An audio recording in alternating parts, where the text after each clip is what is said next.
the clergy, colleagues, the entire family. God is good, and all the time, and that's his nature.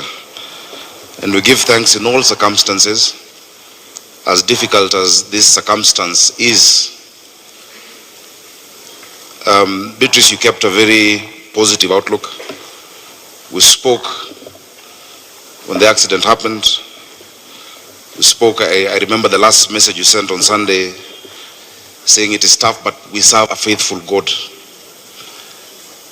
I pray in with that grace and that faith in God. So please receive my condolences, and from your friend and your nickname, my wife Beatrice, and from my family, and from all the people of Nairobi. We're here with you. Mheshimiwa Elach is always there for everyone. Whenever something happens, and that is why if you look around, look at the number of friends who have come for you and for Brian, and of course the friends of Elvis. Of course the friends of Elvis. We are also there for you. Just how we always know, and I'm sure everyone can attest to it, whenever anything happens from our political family, from our families, the one person you can be assured that will be there for you is Honorable Elach. I think she deserves a clap for being that kind of a friend. For being that kind of a friend. I don't think anyone's words can describe what you feel. I can't imagine what you're going through. Mheshimiwa Elach, we've been friends for many years. I was counting, it's 20 years. 20 years, from 2005. And I remember coming to your home when you got your baby in South B. Do you remember? We shared an office, just you and I, for a while in Lavington. And so I know how deeply this has hurt you. And I know how deeply you love your children and children generally. Be strong. Allow me, because I've heard you saying something about children, allow me to read one of the poems that I like from Khalil Gibran. And many parents, as you said, are grappling with the generation that we might not quite get. Khalil Gibran in 1883, from 1883 to 1931 was his life, and he has a lot of wise words in a treatise called The Prophet. On children he says, "And a woman who held a babe against her bosom said, 'Speak to us of children.' And he said, 'Your children are not your children. They are the sons and daughters of life's longing for itself. They come through you, but not from you. And though they are with you, yet they belong not to you. You may give them your love, but not your thoughts, for they have their own thoughts. You may house their bodies, but not their souls, for their souls dwell in the house of tomorrow, which you cannot visit, not even in your dreams. You may strive to be like them, but seek not to make them like you. For life goes not backward, nor tarries with yesterday. You are the bows." This is a part that I love the most. "You are the bows from which your children, as living arrows, are sent forth. The archer sees the mark upon the path of the infinite, and he bends you with his might, that his arrows may go swift and far. Let your bending, parents, let your bending be for gladness. For even as he loves the arrow that he flies, so he also loves the bow that is stable." You have done your part. You did your part as parents. The rest we leave to God. Be assured that we remain with you. Be assured that you're in our hearts and prayers, and we support you. And as we told you, whatever you need, we are here for you. I'd like to recognize former Deputy Governor and incoming PS, Karugu. She's here with us as well. I saw some officials from Nairobi County. Please stand. We have Waziri Brian Mulama, who is your friend. We have Mukabwa from Nairobi Water Company, is a director, is in the board. And we have Oscar Gaida, a chief officer from the county government. Asanteni sana na Mungu awabariki. Thank you. Thank you, Your Excellency the Governor. Asante sana. Makofi kwake tafadhali. Asante. In the interest of time, if sikukuita leo, tafadhali tupatane kesho kwenye mahafla nzima ya maziko. For now, I'd like to call the committee chair, Dr. Eve, to just come and give a vote of thanks. At the same time, tell us what the plans for tomorrow are. Karibu sana, Mheshimiwa.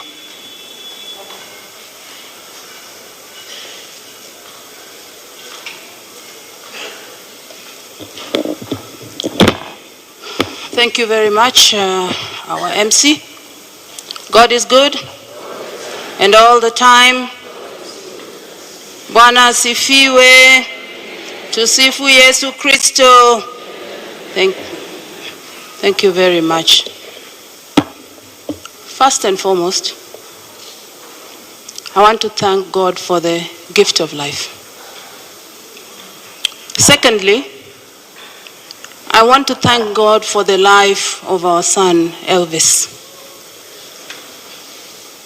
Thirdly, I want to thank our sister, Elach. Elach, as you have all heard today, is one person who has been there for everybody.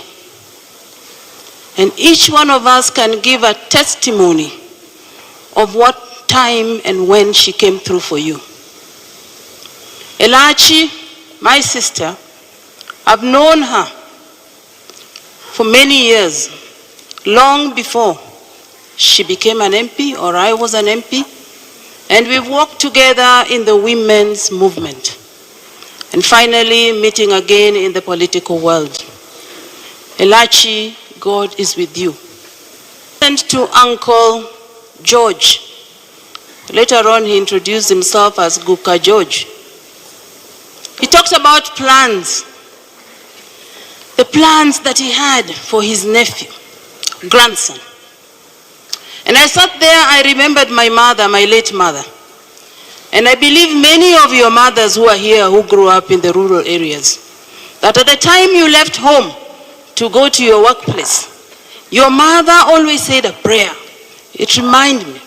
She always said, she finished with, she's always said, Ipango kadano.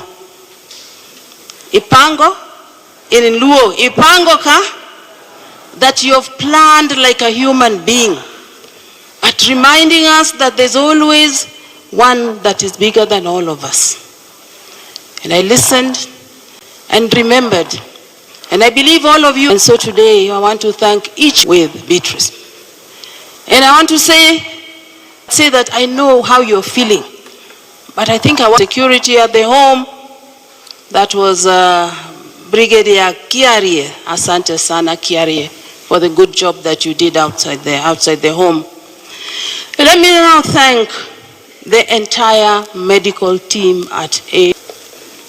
And you know that Elvis was in hospital for about 5 days. After the surgery, we all believed and hoped that she was going to get better. And I remember visiting Elach. Was it Friday night or Thursday night? Was it Friday night or Thursday night? Thursday night, and we visited. And I remember visiting Elach. Was it Friday night or Thursday night? Was it Friday night or Thursday night? Thursday night, and we visited with her, and we were hopeful. She gave us hope, and we say that God live. So let me thank you. And in us, we thank His Excellency, President William Samoei Ruto, and the First Lady Rachel, who also turned up to be with Beatrice. Let me thank our one and only Baba Raila Amolo Odinga, together with Mama Ida. Baba was with us right from the time that the body was brought from the AR to Lee Funeral Home. Thank you very much, Baba Raila, and the second Prime Minister of Kenya.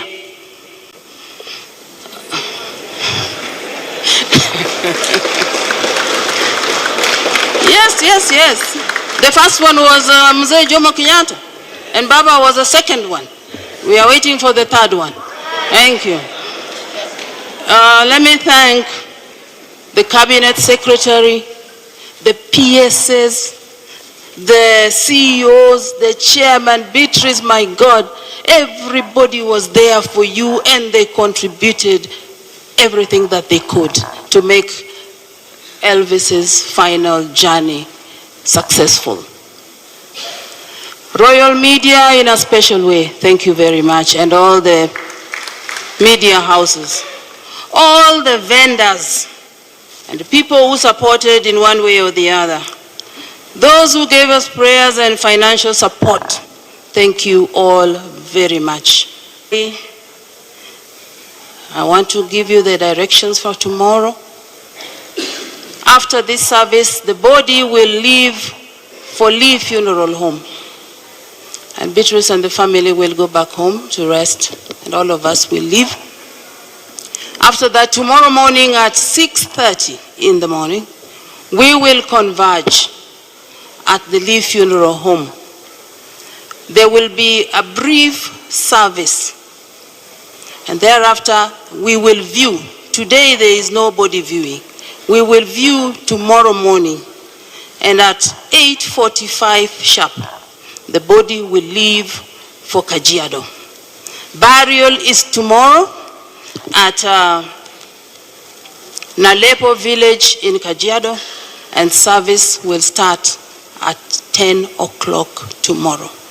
So once again, Trinity Church, asanteni sana for giving us this church to be able to offer our services today to Elvis, and also for being there throughout all the days at Beatrice's home to offer prayers.